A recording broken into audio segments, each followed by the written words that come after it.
Então agora falando um pouco de condutas, né, que são regras laboratoriais que servem para a maior parte dos procedimentos de rotina laboratorial. Temos bastante desses itens que eu vou falar para vocês no curso de biossegurança. Então aqui eu vou falar os principais para quem quer trabalhar com biologia molecular, tá bom? Então devemos ter alguns cuidados básicos. Então, claro, lavar a mão antes de colocar a mão na luva. Por quê? Porque você pode levar DNase e RNase para a luva, que pode degradar o seu DNA ou o seu RNA. Né? Então, toma muito cuidado com isso. Além disso, lembrar, sempre mantenha as caixas das ponteiras fechadas. Por quê? As ponteiras, elas são o nosso instrumento de trabalho. Então, qualquer DNase ou RNase que cai dentro delas pode degradar seu material. Ou você pode derramar, por exemplo, algum DNA, pode cair saliva dentro da sua ponteira, se a caixinha estiver aberta, e aí você contamina a sua amostra. Então, sempre fechada, só abre na hora que você vai utilizar, ok? Ponteiras com filtro. Então, tem muita gente que pergunta, agora tem que usar ponteira com filtro ou sem filtro? Esse momento é meio delicado, porque em muitos momentos você pode utilizar a ponteira sem filtro, ok? Se você estiver tomando os cuidados adequados. Porém, a ponteira com filtro, ela tem uma melhor retenção de qualquer sujeira que pode estar dentro da sua pipeta. Então, se a sua micropipeta está com alguma contaminação, esse filtro evita que vá para a sua amostra, né? E também o contrário, que sua amostra entre e contamine a sua micropipeta. Porém, geralmente elas custam aí de 2 até 5 vezes mais caro. Então, dependendo da marca aí, vale a pena pesar se vale a pena usar a ponteira com filtro ou não. Tem gente que gosta de usar bastante, por exemplo, em alguns procedimentos como real time. Por ser um procedimento muito sensível, o PCR real time, pode ser que vale a pena usar com ponteiras com filtro, ok?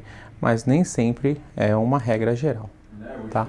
Manutenção periódica das micropipetas também é muito importante. Então, a cada 6 meses, 1 ano, aí, depende do laboratório, você pode estar dando uma olhada fazendo essa manutenção. Então, fazendo a lavagem adequada, verificando se ela está pipetando o volume adequado, né? Então, você utiliza uma balança de precisão para isso. Ok? Outras coisas que você pode olhar também é gotejamento. Então, se a micropipeta está fazendo gotejamento, você pega a micropipeta e depois que você sugou, se estiver pingando alguma coisa, você pode pedir para calibrar, né? Fazer as manutenções adequadas. Entrada de ar, então quando você puxa o líquido, né? o seu material, se entrar ar junto com o líquido, ela pode também estar descalibrada. Além disso, a calibração própria do pistão. Então, o pistão mesmo pode estar descalibrado. Então, existem diversas empresas que fazem essas calibrações. Então, vale a pena você sempre dar uma olhada nisso aí, ok? Outra coisa também é muito importante manter a concentração quando você está trabalhando com biologia molecular. Não só biologia molecular, mas também, ok? Porque geralmente você está trabalhando com muitas amostras, né? Então, imagina, placa de 96 Wells, 384, então essa quantidade de amostras é muito fácil da gente se perder. Então, se você não falar, você, além de se concentrar mais na sua amostra, você também evita que você leve materiais biológicos seus para o seu experimento, ok? Uso de avental, claro, a gente não precisa nem comentar sobre isso, mas é sempre recomendado usar avental da forma correta, tá? Se possível com punho e a luva por cima, ok? Boa rotulação, eu gosto sempre de falar sobre isso, porque quando você trabalha com DNA e RNA, você utiliza muito álcool, né? E o álcool, ele solta determinadas tintas de determinadas canetas. Então, fazer uma boa rotulação com uma caneta adequada ou com um próprio adesivo bem rotulado, vale a pena, ok? Porque depois, se você está fazendo, por exemplo, trabalhando com biobanco, você está trabalhando com um banco de RNA, você pode perder todas essas amostras se elas sumirem da rotulação. Ok, uma outra dica interessante também é utilizar uma ordem nas ponteiras. Então, se você, por exemplo, perder a ordem, você está trabalhando lá, você pipetou e de repente você não se recorda se você pipetou em determinado pocinho. Se você estiver seguindo uma ordem na caixinha, isso pode te ajudar. Talvez às vezes você pode até perder um experimento por causa disso. E nesse caso, se ela te ajudar, você pode salvar um experimento. Porque se você tiver uma troca de amostras, isso é super perigoso. Ok? E aí você pode te comprometer todo o seu experimento. Então é só uma dica aí que eu deixo para vocês. Beleza? Então vamos falar agora um pouquinho sobre as micropipetas. Como vocês podem ver aqui na imagem ao lado, nós temos diversos diversas áreas da micropipeta que são importantes. Então, começando lá na frente no cone, né? Então nós temos aqui o cone, que é bem onde encaixa a ponteira. O colar ejetor da ponteira, que é o que empurra para descartar, ok? E o cone da pipeta, tá?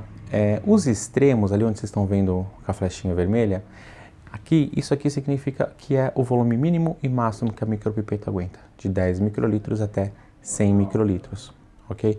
Nunca ultrapassar esse range, ok? Nunca vai pipetar 9, nunca vai pipetar 101, ok? Os extremos já também não é tão legal, vou falar mais para frente, tá ok? O visor, que é onde a gente, lógico, coloca e verifica, por exemplo, aqui está marcando 100 microlitros, então aqui é a unidade de medida do volume, né? Microlitros, então temos 100 microlitros. Temos também o corpo da pipeta, ok?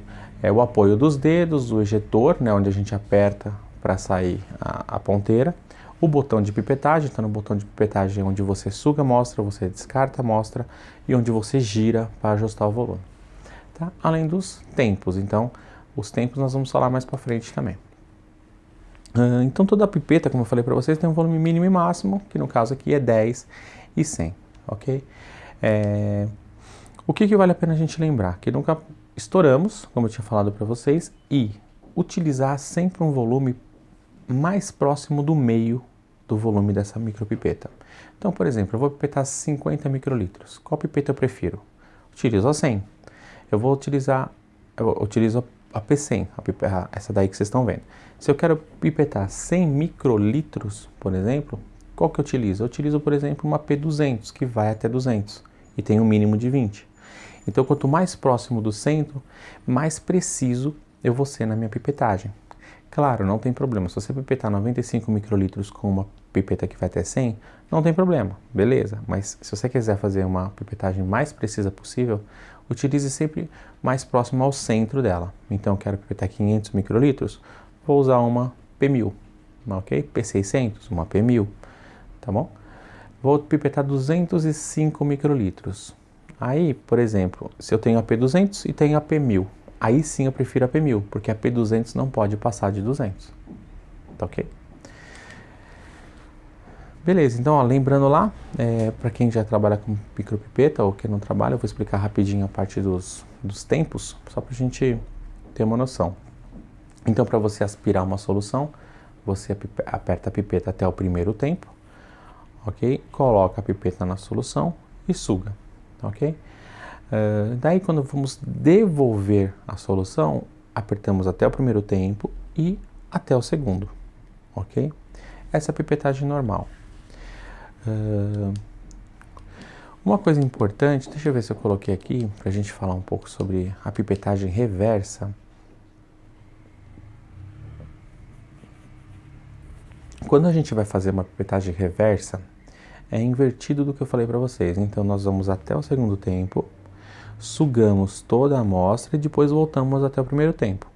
Esse tipo de pipetagem também é legal para quem vai trabalhar com microvolumes e não quer fazer bolha. Então, por exemplo, para fazer uma dosagem de DNA num nanodrop, né, que a gente vai ver mais para frente, é legal fazer a pipetagem reversa, tá bom? Então, a gente pode ver aí depois um videozinho para a gente ter uma noção do que é uma pipetagem reversa, que é bem importante para quem trabalha com biologia molecular, tá bom? Então agora vamos passar um vídeo aí para vocês de como extrair um DNA, ok? De diversos modos, tá? Então, vimos a parte laboratorial, agora vamos ver a parte de extração de DNA. E depois a dosagem e depois a PCR e um pouquinho de otimização. Nessa parte de extração de DNA, nós vamos ver diversos tipos de extração. Tá, então, extração salina, que o pessoal chama de extração suja, porque utiliza reagentes mesmo de laboratório, então é uma extração que você faz para obter o DNA e fazer uma análise rápida. Por exemplo, uma genotipagem de determinado organismo, né? Você quer fazer um PCR, por exemplo, ver se amplificou determinado fragmento do DNA ou não, você faz esse tipo de extração. Vamos ver também da onde que a gente consegue extrair o DNA, né, os tipos, as fontes, né, quais os kits que existem. Também vamos ver quais os kits que existem para extrair o DNA. Então, por exemplo, ao invés de usar salina, eu quero utilizar coluna de sílica. Então existem kits de coluna de sílica. Agora existe também colunas magnéticas e assim por diante. Então vou passar um videozinho aí rapidinho, de meia horinha, que daí partimos depois para a dosagem, ok? Valeu!